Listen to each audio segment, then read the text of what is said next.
serikali ovu inapoona kwamba huyu mtu anasimama anatetea watu wengine, watawamsikiliza, wanamsikiliza mtu fulani, wanamsikiliza watu fulani. Sasa huyu mtu asije akaambukiza watu wengine, sisi wenyewe tukajikuta tuko matatizoni, wengine tukafungwa. Maana huyu mtu akishapata nafasi ya kukaa kwenye viti vyetu hivyo, atavijua na vitu vingine. Sasa inabidi tuhakikishe tukae vikao, tutafute wapi tutamnasia, aidha ni kwenye maneno yake, aidha ni kwa namna ya mwenendo wake, hata tumlishe sumu au tumsingizie kesi. Serikali ovu inapokuwa madarakani, inapoona watu kadha wa kadha, inapoona mtumishi wa Mungu, inapomwona mtu mwenye haki amesimama kinyume kutetea haki na kuzungumzia haki, sasa serikali ovu hutafuta namna yoyote ile ya kumnyamazisha.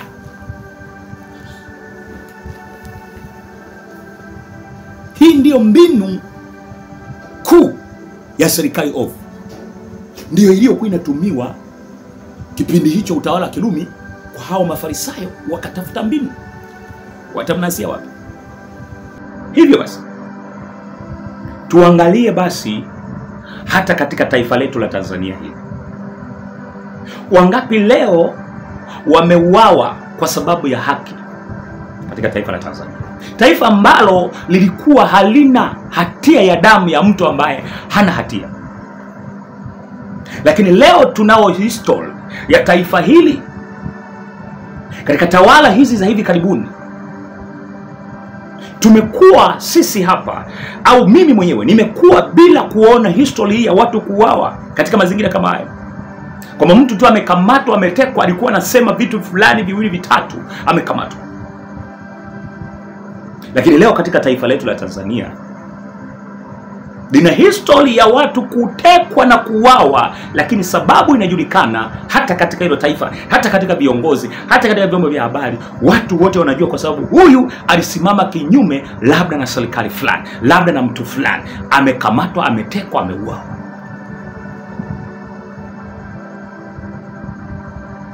Kwa hiyo nataka nikwambie, miongoni mwa watu waliopo katika jamii yetu, hata katika serikali ya Tanzania, wapo watu viongozi ambao hawataki kung'oka kwenye madaraka, hawataki kung'oka kwenye ubunge, hawataki kung'oka kwenye uwaziri, hawataki kung'oka kwenye ukatibu, siji kwa nafasi yoyote, ukuu wa mkoa au makamu wa rais ama urais, hawataki kung'oka kwenye hizo nafasi zao. Kwa nafasi zao wanazitetea kwa namna yoyote.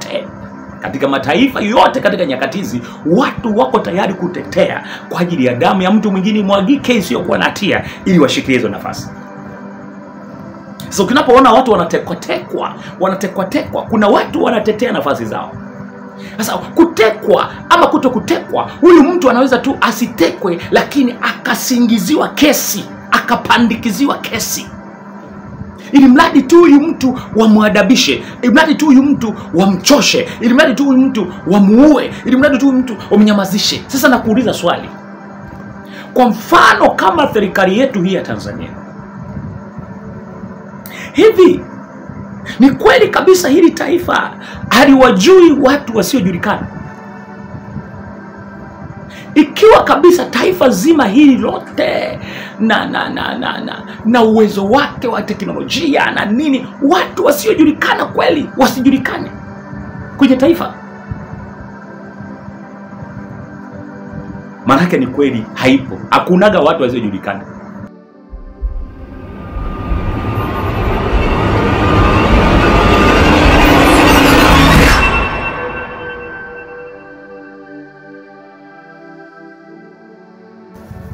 Bwana Yesu asifiwe sana, bwana na binti za Mungu. Kwanza ni kusalimu katika jina la Yesu Kristo wa Nazareth, mahali pale ambapo upo unaponitazama na kunifuatilia katika bara la Ulaya, bara Afrika. Mimi ni mtumwa wako mwinjilisti Pascal Cassian. Katika siku ya leo nachukua nafasi hii kukushukuru wewe ambaye ni mtazamaji wangu, mfuatiliaji wangu wa miaka mingi, mpaka hapa Mungu amenipa neema niweze kusema na wewe tena kwa siku ya leo. Ni kwa muda mrefu tena hatujakutana mimi na wewe mahala popote pale ulipo. Ni kutokana na dhoruba za hapa na pale ambazo tunaendelea kuwa nazo.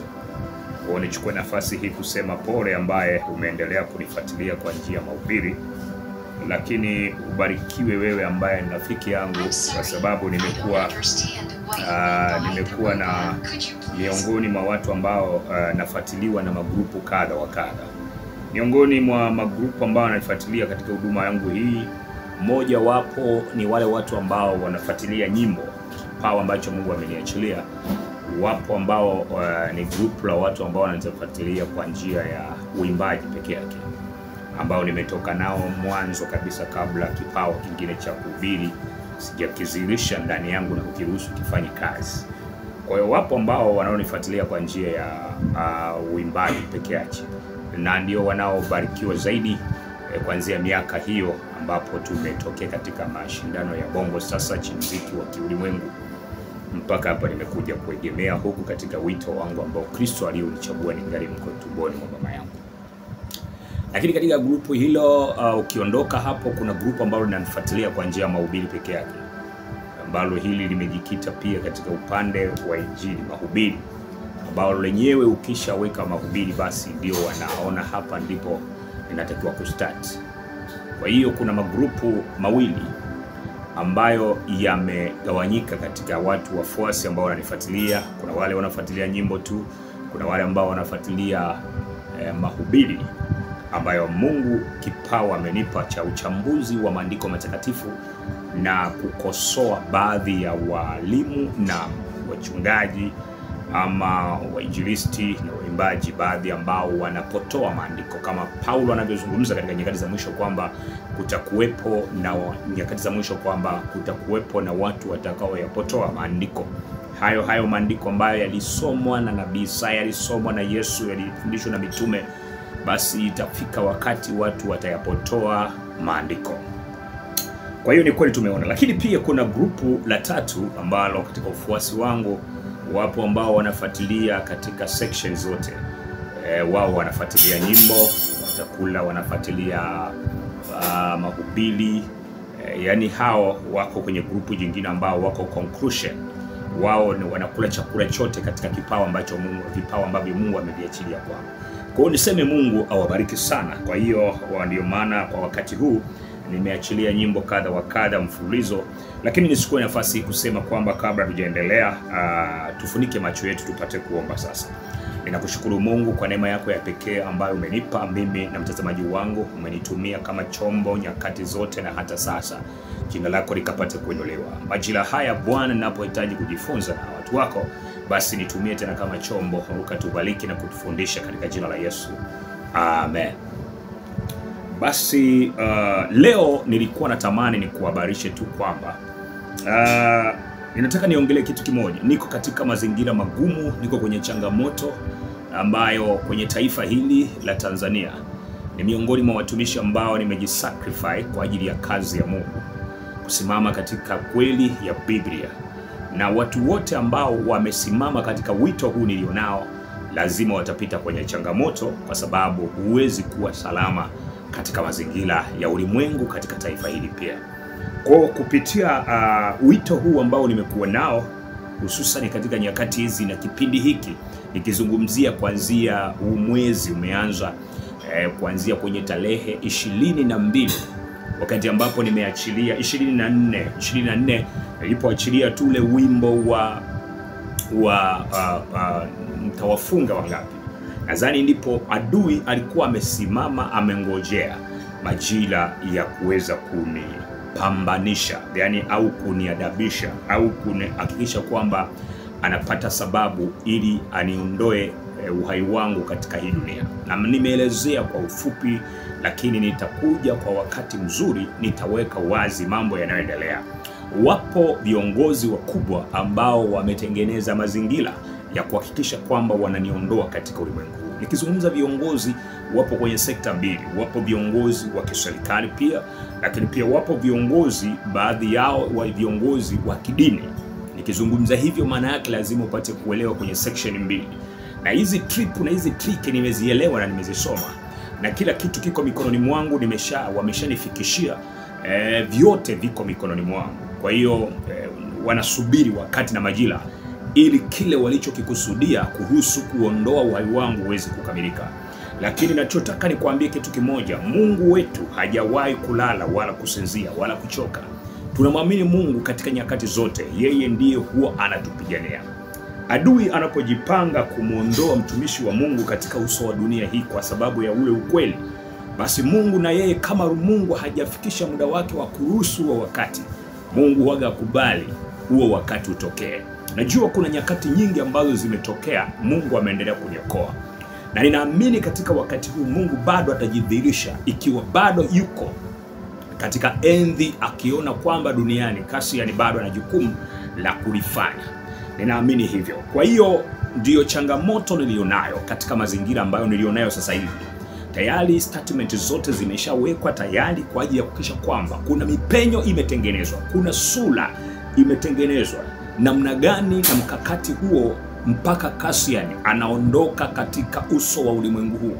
Kwa hiyo mikakati yote imefanyika na misingi yote imefanyika, lakini Mwenyezi Mungu na Mungu wa mbingu na nchi nayo anaamini kabisa kwamba atainua watu watakaosimama kwa ajili ya kuhakikisha kwamba hii mikakati iliyotengenezwa ina fail ama isifanikiwe. Kwa hiyo ndio tunamwamini Mungu katika hilo.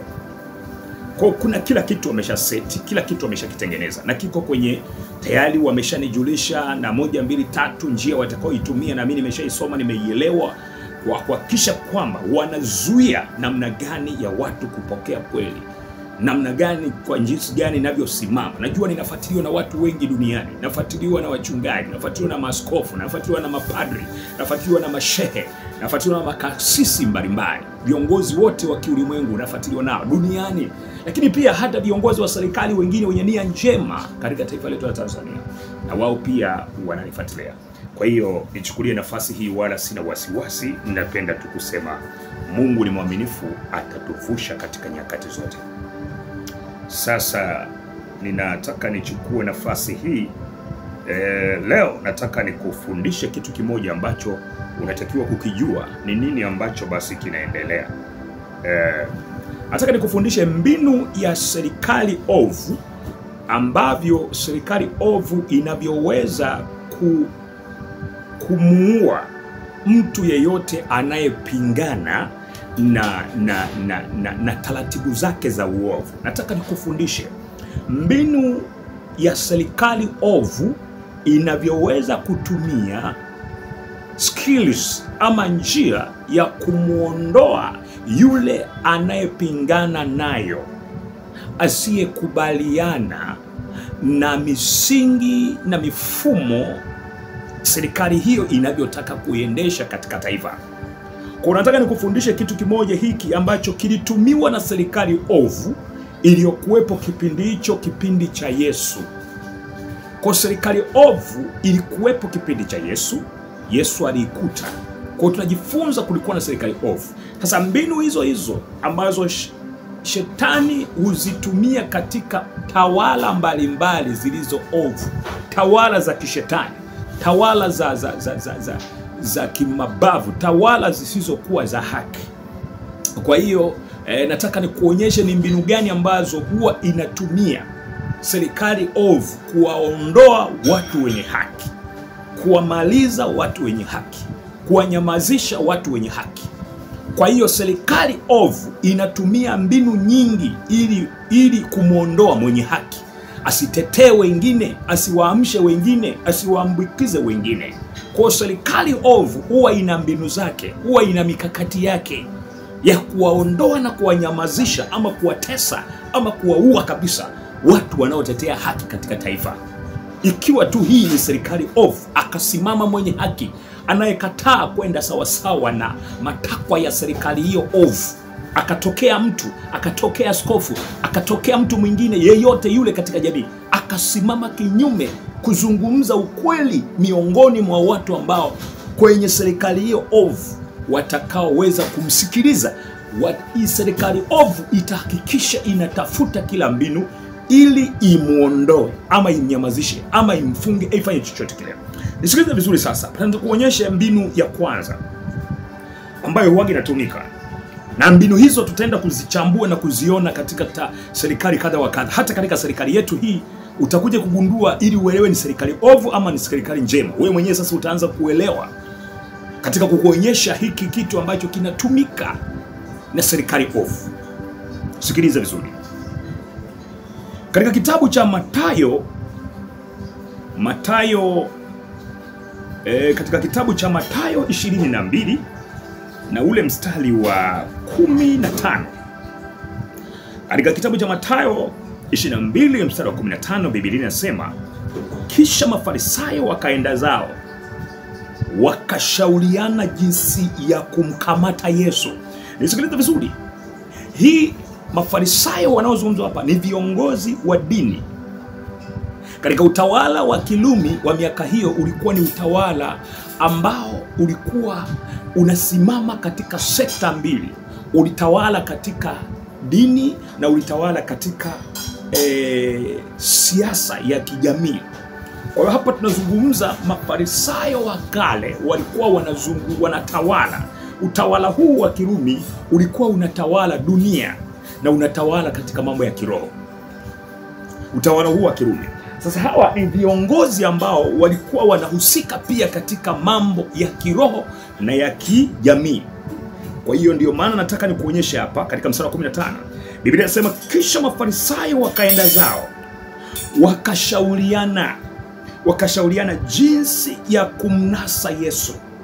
Kwa hiyo hawa viongozi wa serikali ama viongozi wa nyakati hizo, viongozi wa kidini wakubwa, ambao viongozi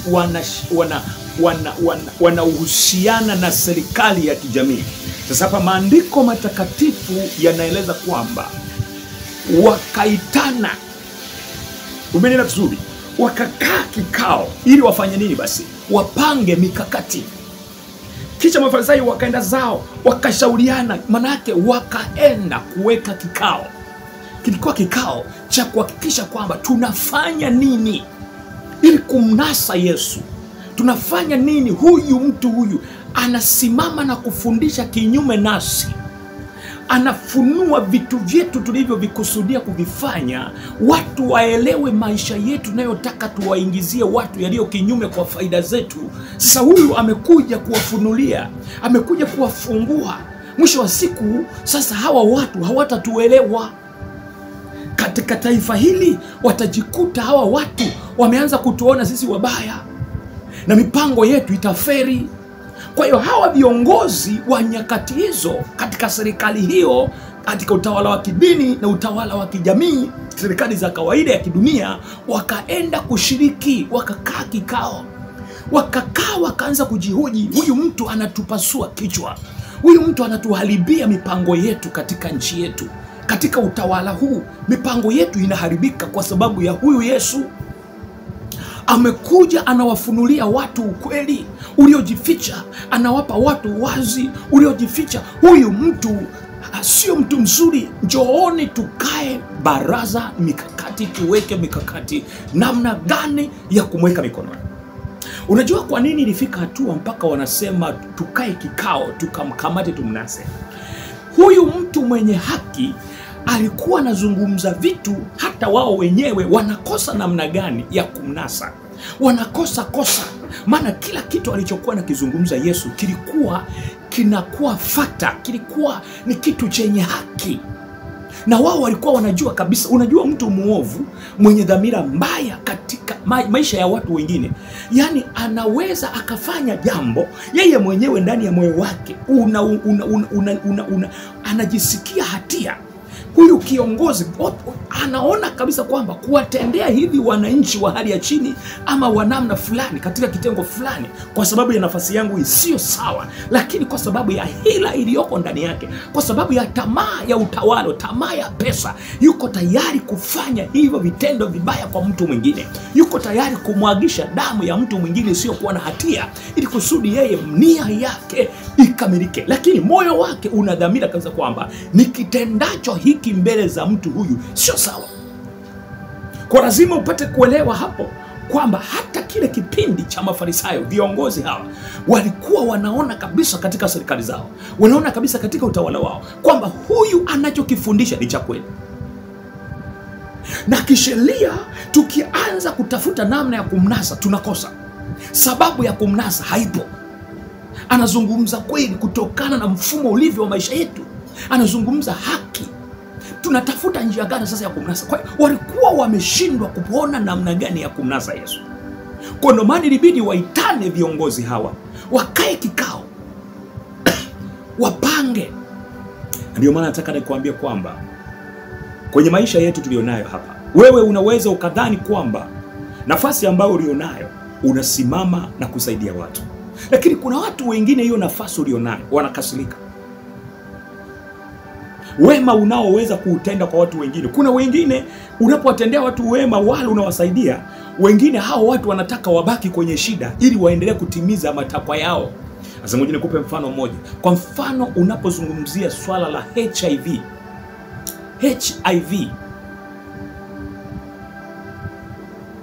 HIV manake kwa kirefu ni AIDS. Kwa kifupi inaitwa AIDS. Lakini ikaitwa HIV ila kwa kifupi ni AIDS. Sasa AIDS ni nini? Kirefu chake ni idea, solution, USA. AIDS ni idea, ndani yake kuna solution, ndio maana inaitwa AIDS idea. Manake hii ni maarifa ya watu walikaa wakatengeneza maarifa katika nchi ya American, alafu kuna solution ndani yake AIDS.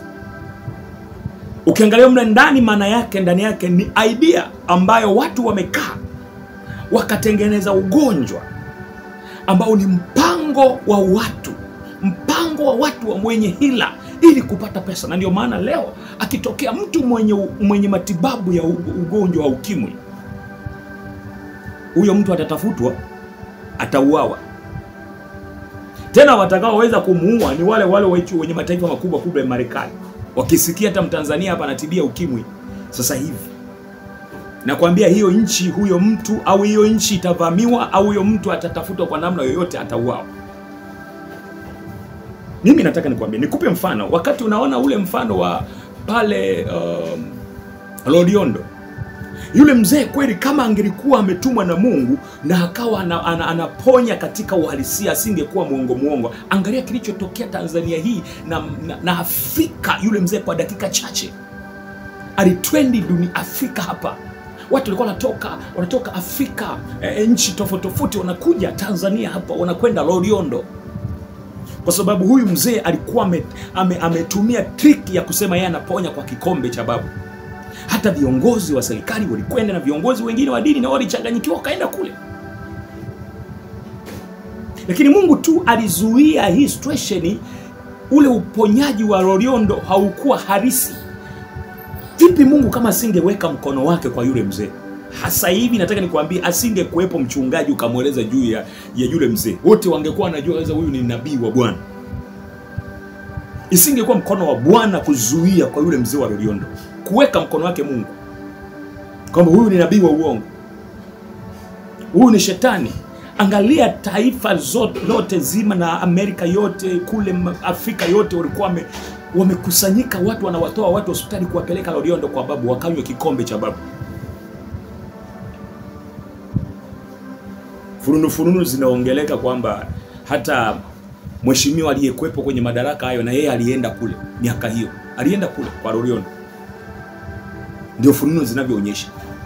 Sasa ina maana huyu mzee kama kweli tiba yake ingeendelea mpaka sasa hivi, dunia ingekuwa imeshatambua kwamba Tanzania kuna mponyaji wa ukimwi. Huyu mzee asingekuwa salama, angeuawa. Au hili taifa lingeingia vita na nchi ambayo imetengeneza idea ya kutengeneza hao bakteria au huo ugonjwa wa ukimwi. Watu wenye hila, wenye mamlaka. Dawa wanayo, ndio maana inaitwa AIDS solution. Ni idea solution. AIDS maana yake mle ndani tayari wameshatengeneza ile idea, lakini kuna solution tayari ipo, walishatafuta uvumbuzi. Walikaa kikao namna gani ya kuzalisha utengeneza hela kwa hila. Leo hii hapa kuna maraisi wa magonjwa makubwa kama hayo, HIV. Sasa leo ukipatikana mtu ambaye anatibia ukimwi, hao watu heshima yao inakuwa imeshuka. Lazima wajiulize, sasa tunaharibiwa dili itakuwaje? Kwa hiyo huyo mtu tumshughulikie, tufanyeje? Tumuue. Lakini pamoja na hayo, sio kwamba Mungu hawezi kufanya utofauti huo wa kuweza kuruhusu mtu aanze kutibia HIV. Ila Mungu anaangalia kwamba huyu mtu nitakaporuhusu hii nguvu katika ulimwengu wa nyakati za mwisho, watu waliokosa moyo wa kibinadamu, huyu mtu atasurvive vipi? Atauawa. Kwa Mungu amezuia mpaka sasa hivi. Sio kwamba Mungu hawezi kumpa mtu wa Mungu kwamba namkupa akili kashike hapo HIV watu watapona. Ila Mungu anazuia katika nyakati hizi mbaya. Mtu anaweza kukuua kwa sababu ya kitu ulichonacho, kuua kwa sababu ya ukweli ulionao, kukuua kwa sababu ya nafasi ulionayo, haki ulionayo, akakuua bila sababu za msingi. Sasa ndivyo ilivyokuwa kile kipindi, yani dhamira zao kabisa wanaona kwamba Yesu anazungumza haki, anazungumza ukweli. Tufanye nini? Tukaeni tujadili namna gani mbinu ya kumnasa, tumuue. Angalia Biblia inavyosema katika mstari wa 16. Katika mstari wa 15, ngoja nirudie tena pale pale. Kisha Mafarisayo wakaenda zao wakashauriana jinsi ya kumnasa Yesu kwa maneno yake. Maana yake wanatafuta maneno yake wapi ajikwae. Angalia Biblia inavyosema kwa maneno yake, wanataka kwenda kumnasa wapi siku hiyo atajikwaa. Na ndio maana naambiwa chunga sana mbele ya maadui zako, usiongee chochote kikawa kinyume na kile Mungu ambacho amekiruhusu kuongea. Huwezi kujua hiyo siku maadui zako wametega sikio wapi wakunase, wapi ujikwae kwenye njia zao, wapi watafute sababu ya kukunasa. Serikali yoyote ovu, hatua ya kwanza huwa wanaweka mikakati ya kukunasa kwenye maneno yako. Mbinu ya kwanza ya serikali ovu ambayo inatumia kuwanasa watu wenye haki ni kutafuta wapi kwenye maneno yao watakapojikwaa, kwa sababu mwanadamu anabaki kuwa mwanadamu. Kwa wanatafuta visababishi vya unaweza wakakutumia mwandishi wa habari. Huyo mwandishi wa habari akaja kukuchokonoa tu maswali. Ndio maana unaambiwa ukiwa mtu wa Mungu ambaye unajielewa, usitake kila mwandishi wa habari anayekuja kwenye maisha yako ufanye naye interview. Kuna wengine wametumwa ili wakuulize maswali ili utakapojikwaa hapo wachukue hatua. Kwa hata Yesu walikuja wanatafuta kupitia mahojiano yao na Yesu atakavyojibu tofauti tu wamnase kupitia maneno yake. Angalia mpango na mtego uliokuwepo. Sio kwa ajili ya sheria. Kwenye sheria yupo sawa, wameshindwa kumhukumu na kumpata kwa sababu ya maneno yongea. Wanatafuta sasa visababishi vya hovyo. Kwa hiyo mkakati wa kwanza wa serikali ovu na viongozi wanaotumia ni kukunasa kupitia unachokiongea. Hawakunasi kupitia sheria. Sheria inakuja baadaye, baada ya kukosea katika mkakati wa kwanza. Sikiliza vizuri, nataka nikueleweshe tena. Basi wakawatuma wafuasi wao pamoja na wafuasi wa kikundi cha Herode. Angalia sasa, wamekusanya wafuasi wao hawa Mafarisayo na wakamtafuta Herode na wafuasi wake. Maana yake hizi zilikuwa serikali mbili zinatawala. Ndio maana nikwambia serikali hizi zinasharibiana kijamii na serikali za kidini. Mafarisayo na watu wa Herode. Kwa hiyo wanatafuta nguvu ya serikali na wanatafuta nguvu ya kidini. Na ndio maana nataka nikuambie, ukishaanza kuona wachungaji wameshaanza kushirikiana sana kwa undani na serikali, ujue hapo kuna hatari. Yaani serikali na dini ni nuru na giza, haviwezi kukaa pamoja. Ukiona serikali inaanza kushare, serikali inaanza kujifanya kujisogeza kanisani, kujisogeza hivi, inatafuta watu ambao wawe mguu pande mguu sawa, inatafuta kuwanasa watu ambao watakaoweza kuipinga hii serikali ovu. Ukiona katika taifa lako ambalo unaishi, serikali na dini, kanisa na dini vimeanza kusharibiana, mchungaji wako na serikali, mchungaji wako na polisi, mchungaji wako na nini, vikao na serikali, na kwenye vyama, serikali, siasa, mara CCM, mara Chadema, mara imekwenda. Ukianza hapo, anza kustuka, huyu mchungaji tayari kuna mahala atanaswa. Akisha anza tu hivyo vitu, akaanza kujichomeka kwenye serikali huko. Ninazungumza sasa, sijajua unatawaliwa kwenye nchi yako wewe na taifa gani na serikali na chama gani. Sasa mimi natolea mfano inaweza ikawa chama cha Chadema kimetawala, au inaweza ukatawala chama cha CCM au cha UTB, UDB, sijui nini, sijui. Kwa hiyo nazungumzia sasa hizo vyama hivyo. Ukiona sasa, yani tayari serikali ambayo iko madarakani imeanza kuingia kwenye mifumo ya kuingia kanisani, ujue kuna watu wanawekwa karibu ili kusudi iwe rahisi kuwagandamiza watu wenye haki. Ikiwa yenyewe serikali hiyo itakuwa ni serikali ovu ambayo iko madarakani katika taifa lako, popote mahala, popote pale, itatafuta mbinu ya kujisogeza kanisani, itatumia viongozi wako wakubwa wa serikali, watakukamata. Utazani uko na wapendwa, utazani uko na askofu wako, utazani uko na mwinjilisti mwenzako, utazani uko na mchungaji mwenzako, kumbe tayari hao na serikali hiyo ovu wako kitu kimoja. Utanaswa.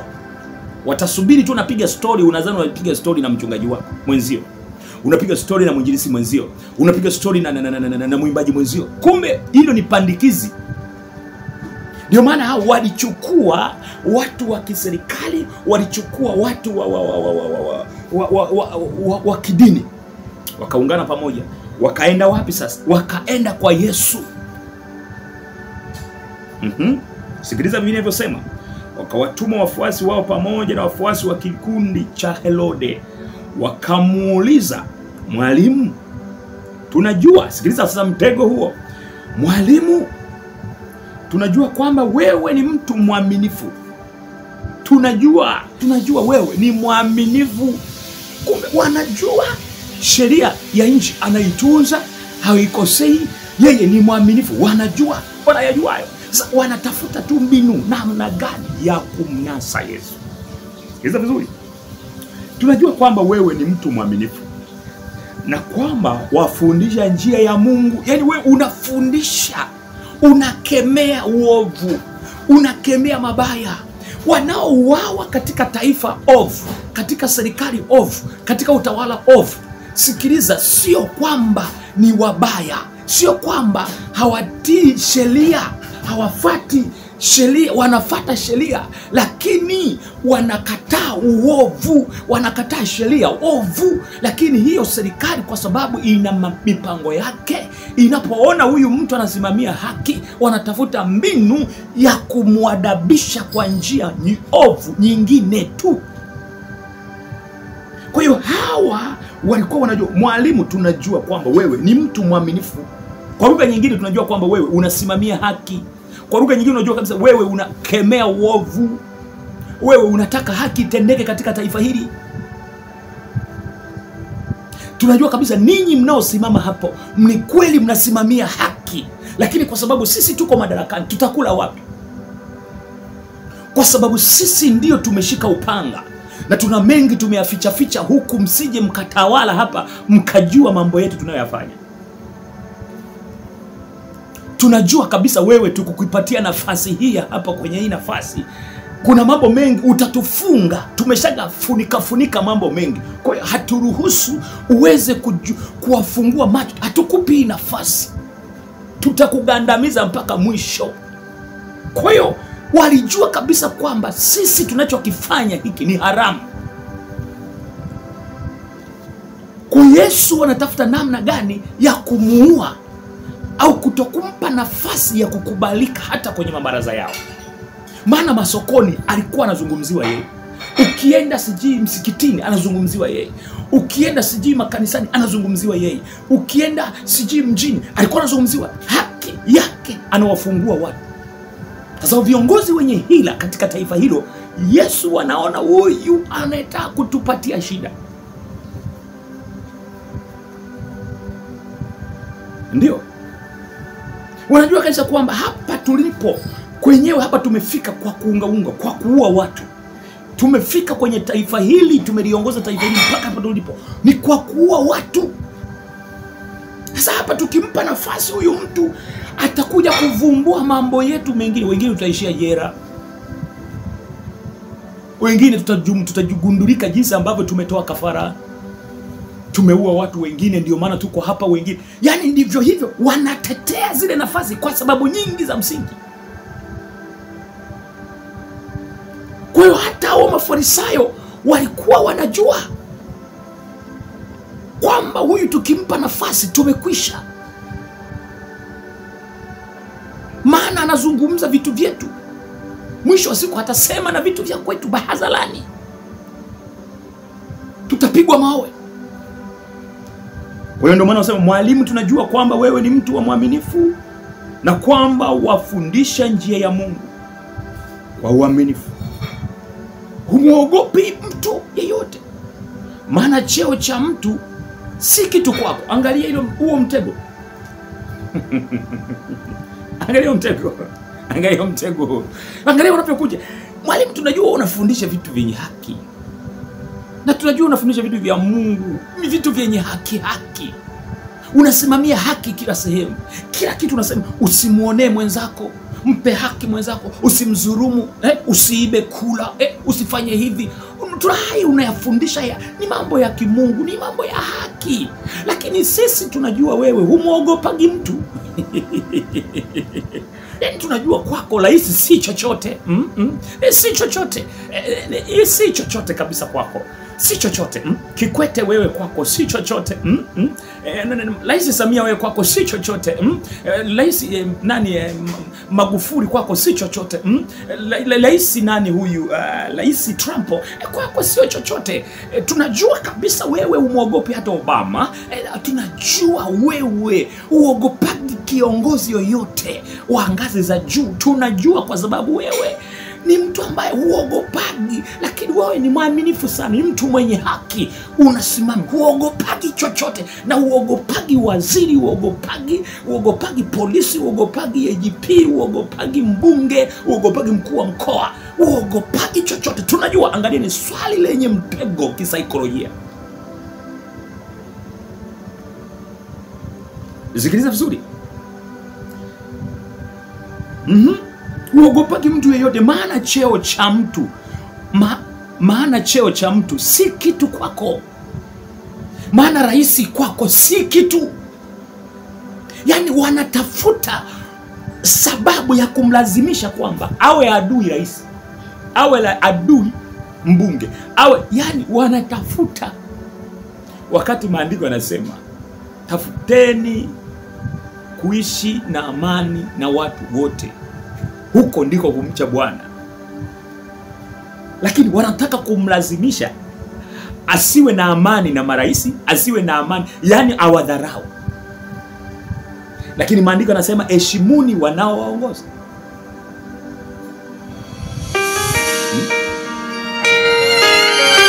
Kwa hiyo ndio vitu hivi. Kuna vitu hivyo lazima upate kuvielewa. Lazima upate kuvielewa. Sasa angalia vizuri hapa, kuna jambo moja ambalo liko hapa. Anasema hivi, maana cheo cha mtu si kitu kwako. Haya, tuambie maana yako. Je, tuambie jibu lako sasa. Sikiliza. Haya, tuambie maana yako. Je, ni halali au la kulipa kodi kwa Kaisari? Kaambia hivi, Yesu, ni halali kulipa kodi kwa Kaisari? Yaani kulipa kodi, kulipa kodi TRA ni halali? Kwa mfano kulipa ushuru pale bandarini ni halali kweli? Ukitoa gari lako nchi za nje kule, hivi kweli ni halali kulipa kodi kwako? Wewe ujibu lako liko, si ni kunyanyasana? Ni swali la mtego. Ina maana Yesu angesema hiyo sio halali, tayari hapo ingekuwa sababu unapingana na serikali. Hapo unageuziwa, unapingana na Jamhuri ya Muungano wa Marekani, unapingana na Jamhuri ya Muungano wa Brazil, unapingana na Jamhuri ya Muungano wa Tanzania. Hapo ilikuwa ni kutafutiwa sababu. Angesema kwamba sio sawa. Angalia hizi triki za serikali ovu katika dunia, ndivyo zinavyofanya. Zikikosa kabisa pa kukunasia, zinatafuta mahala penyewe wapi watakunasa. Sikiliza vizuri. Haya, tuambie maoni yako. Tuambie maoni yako. Je, ni halali au la kulipa kodi kwa Kaisari? Sikiliza sasa. Mtu wa Mungu bado anatumia hekima ile ile na kutambua ni halali na ni haki. Sikiliza vizuri katika mstari wa 18, lakini Yesu alitambua uovu wao. Alijua uovu wao, nia yao. Sababu sio ni serikali ovu imekuja kumtega ili na yeye imuingize kwenye hatia. Sasa mtu mwenye haki siku zote huwa anauona uovu wa watu ndani yao na kuupisha mbali sana. Ndio Biblia inavyosema katika Methali. Mtu wa Mungu huangalia uovu na nia ya watu wengi na kupisha na kujua nia ya mtu huyu ni mbovu, ni ovu. Sikiliza vizuri. Lakini Yesu alitambua uovu wao, akawaambia, enyi wanafiki, mbona mnanijaribu? Nionyesheni fedha ya kulipia kodi. Nao wakamtolea sarafu ya fedha. Basi Yesu akawauliza, sura na chapa hii ni ya nani? Wakamjibu, ni ya Kaisari. Hapo Yesu akawaambia, basi ya Kaisari mpeni Kaisari, na ya Mungu mpeni Mungu. Waliposikia hivyo wakashangaa, wakamwacha wakaenda zao, maana wakakimbia. Angalia. Yani wametoka kwenye vyama vyao huko, wamesema huyu tunamkamata. Wapolisi walikuwepo kwenye mkutano wa Yesu, anawafundisha watu kuhusu haki, anasema mambo ya haki. Hasa wamekuja na triki zao kwenye vikao vyao, wametoka wametengeneza mtego. Lakini nia akaitambua kwamba hawa wanataka kuninasa kupitia maneno yangu. Ndivyo ilivyo serikali ovu katika ulimwengu wa leo. Serikali ovu za ulimwengu zinatumia triki mbalimbali kutetea uovu wao. Zinapoona mtu amenyanyuka, anakemea serikali ovu, anakemea wabunge wanaofanya unyang'anyi, anakemea viongozi wa serikali, viongozi viongozi wa serikali za mitaa, viongozi wa polisi, viongozi wa bunge, mawaziri. Mtu huyo anaposimama katikati kukemea serikali ovu, utafuta mbinu aina njia yoyote wapi itamnasa. Maana kwa njia ya sheria huwa sio rahisi kwa mtu mwenye haki hufuata haki kwa kanuni ya haki, lakini kwa sababu hazioni sababu hutafuta njia yoyote ya kumsingizia. Kwa hiyo triki ya pili ikisha tambua, inatafuta triki yoyote kumsingizia kesi. Katika serikali yoyote ovu ambayo imejitwika madaraka yaliyo kinyume na taratibu za ubinadamu, serikali ovu inayotumia uovu, inayotumia nguvu, mabavu kutesa watu, inapoona mtu mwenye haki amesimama, inapomwona kundi fulani limesimama linatetea kweli ya Mungu na kweli ya binadamu, serikali hii ovu huwa inakaa vikao viovu kutafuta wapi vitapata mpenyo, vitapata sababu ya kuenda kumkamatia ili kumsulubisha, au kwa ajili ya kumtesa, au kwa ajili ya kumuua, au kumteketeza, kumfunga na kumtesa asiendelee kusimamia haki. Kwa serikali ovu inapoona kwamba huyu mtu anasimama anatetea watu wengine, watawamsikiliza, wanamsikiliza mtu fulani, wanamsikiliza watu fulani. Sasa huyu mtu asija akaambukiza watu wengine, sisi wenyewe tukajikuta tuko matatizoni, wengine tukafungwa. Maana huyu mtu akishapata nafasi ya kukaa kwenye viti vyetu hivyo, atavijua na vitu vingine. Sasa inabidi tuhakikishe tukae vikao, tutafute wapi tutamnasia, aidha ni kwenye maneno yake, aidha ni kwa namna ya mwenendo wake, hata tumlishe sumu au tumsingizie kesi. Serikali ovu inapokuwa madarakani, inapoona watu kadha wa kadha, inapoona mtumishi wa Mungu, inapomwona mtu mwenye haki amesimama kinyume kutetea haki na kuzungumzia haki, sasa serikali ovu hutafuta namna yoyote ile ya kumnyamazisha.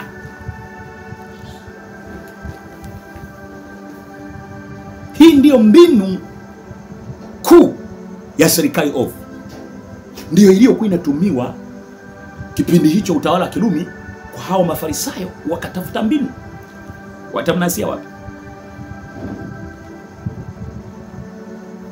Sasa sikiliza vizuri, na ndio maana unaweza ukasikia huyu mtu amepangiliwa kesi. Unashangaa ana kesi ya kuhujumu uchumi. Unajiuliza hii kesi yote hii inakuwaje? Yaani unaweza ukauliza Kasiani ana kesi ya kuhujumu uchumi. Watu wote watasema ina maana huyu mtumishi wa Mungu kweli huyu ana kesi ya kuhujumu uchumi. Kumbe ni tapeli. Kwa sababu hii serikali ovu inatafuta namna gani tunatakiwa kumkabili. Ana kesi ya kuhujumu uchumi. Unashangaa kabili huyu ametumiwa, huyu kamekuja kabinti hapo, naomba uniombe. Kana kuja nyumbani kametumwa, naomba uniombe. Siji nini. Kanaweza kakategua hata nguo huko. Ni baka. Tayari kesi zinaundwa hizo. Unashangaa mtumishi fulani ana kesi ya kubaka.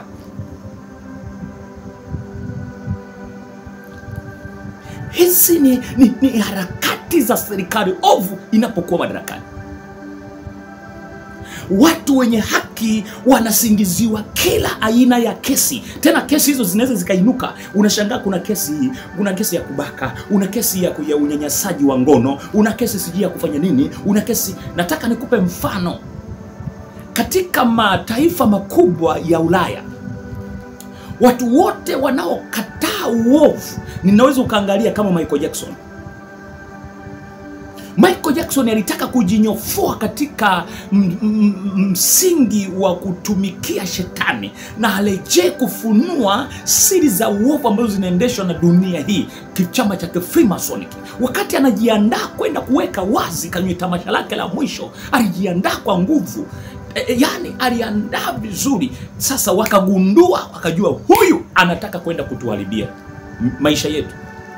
Kwa hiyo wakamtime vizuri tu kabisa, aliuawa.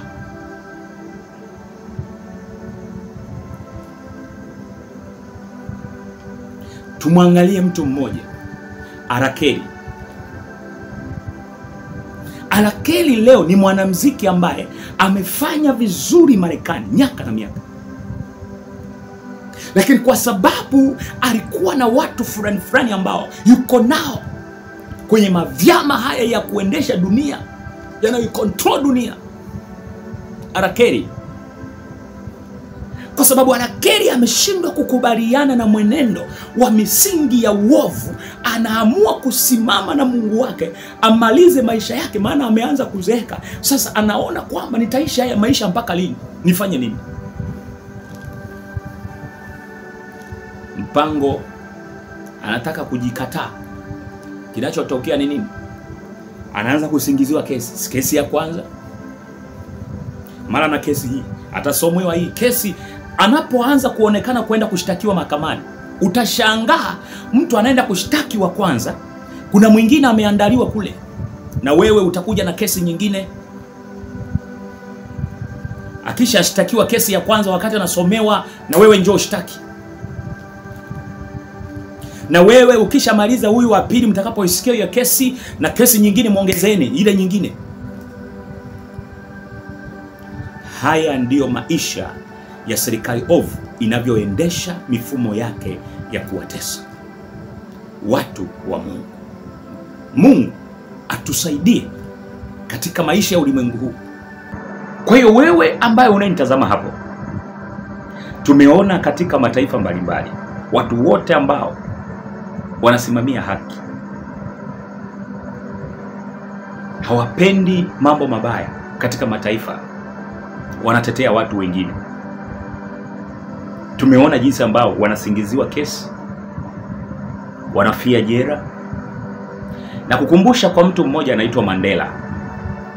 Mandela baada ya kuwa anapambania uhuru wa nchi yake, haki ya watoto wake, haki ya wazee wake, haki ya taifa,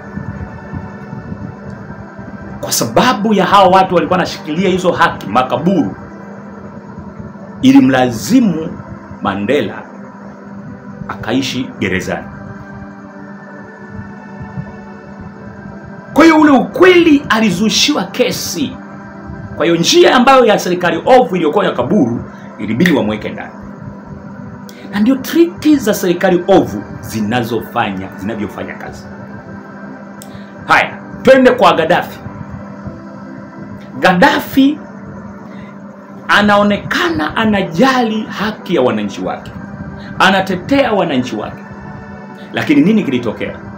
Mwisho wa siku akatafutiwa sababu Gaddafi, tena kupitia hao ambao anawasimamia ndugu zake, anasimamia taifa lake, wamuone kuwa mbaya, na wakamuita, wakamtafutia sababu za kutosha. Kesi zikaanza, wanatafuta wapi watampata Gaddafi, ili tu asitengeneze haki na asitengeneze furaha na amani kwenye taifa lake. Kwa wakamtafutia mbinu za kesi mbalimbali. Mwisho wa siku, huyu ni mtu mbaya, muoneni mtu mbaya. Mwisho wa siku huyo wakamkamata, wakamshambulia, wakamuua na kumtesa Gaddafi. Hivyo basi tuangalie basi hata katika taifa letu la Tanzania hili, wangapi leo wameuawa kwa sababu ya haki katika taifa la Tanzania, taifa ambalo lilikuwa halina hatia ya damu ya mtu ambaye hana hatia. Lakini leo tunao history ya taifa hili katika tawala hizi za hivi karibuni. Tumekuwa sisi hapa, au mimi mwenyewe nimekuwa bila kuona history hii ya watu kuuawa katika mazingira kama haya. Kama mtu tu amekamatwa, ametekwa, alikuwa anasema vitu fulani viwili vitatu, amekamatwa. Lakini leo katika taifa letu la Tanzania lina history ya watu kutekwa na kuuawa, lakini sababu inajulikana hata katika hilo taifa, hata katika viongozi, hata katika vyombo vya habari. Watu wote wanajua kwa sababu huyu alisimama kinyume labda na serikali fulani, labda na mtu fulani, amekamatwa, ametekwa, ameuawa.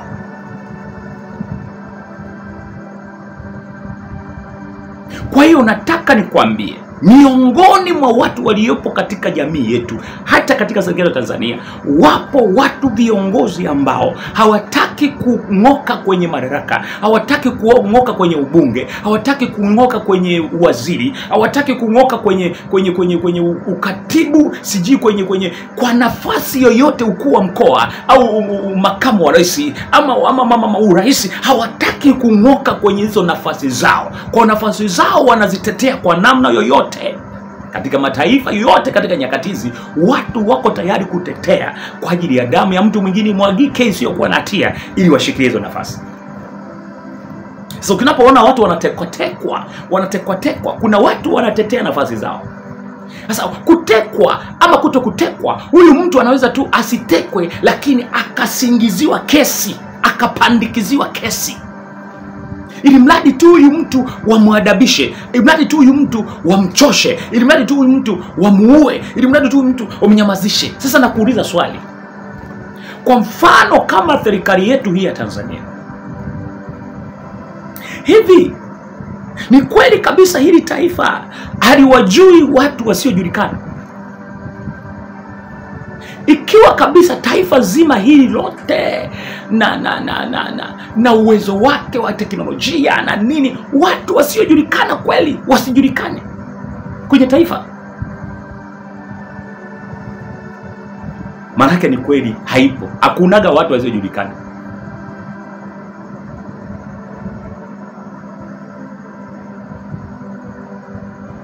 Kwa hiyo nataka nikwambie kwamba kuna mambo yanaweza kuendelea katika ulimwengu huu sasa tulionao, katika tawala mbalimbali ambazo tunaendelea kuwa nazo katika nyakati hizi za mwisho. Tawala hizi zinazokuwa kama ni tawala za uovu, utaona jinsi gani ambavyo watu watakaosimama kinyume kuzipinga, watu watakaosimama kinyume kwa ajili ya kusema hiki sicho sawa, watu hao watasingiziwa kesi, watu hao watalimbikiziwa kesi, watateswa ama watakamatwa mchana, watachinjwa na kuuawa.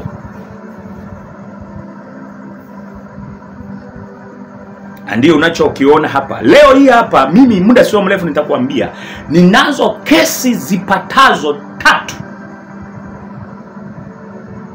ziko mahakamani, na hatima yake ukiziangalia wala hazina suluhisho la amani, ni suluhisho la kukuondoa uhai. Ndizo zinazonikabili, na watu walionishtaki nitakapokuja kusema utabutwa, utashangaa. Na kitu ambacho wamezungumzia wananishtaki utashangaa. Lakini ndivyo ninavyokueleza, serikali ovu katika ulimwengu wa leo, au watawala wa ovu ama viongozi wa ovu wanapotawala katika ulimwengu, ama kutawala kwenye ubunge, kutawala kwenye uwaziri, kutawala kwenye ukuu wa mkoa, kutawala kwenye uchungaji, akiwa ni kiongozi yoyote muovu kwenye nafasi yake, anapoona mtu mwingine anasimama kwa kuongea kinyume na yule kiongozi, huyo mtu utafutiwa sababu ya kunyamazishwa kwa namna yoyote ile. Nimekwambia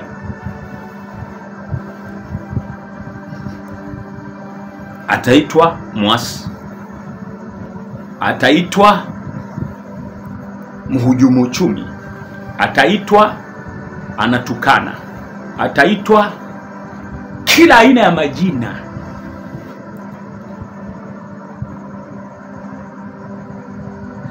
Yaani hii dunia ya leo katika utawala wa nyakati hizi, watu wanakaa kama nilivyokusomea kipindi cha utawala wa Yesu, wamekaa kuweka mikakati Yesu auawe, wamnase. Sasa tufanye nini watu wa Mungu katika nyakati hizi? Wito wangu ni huu: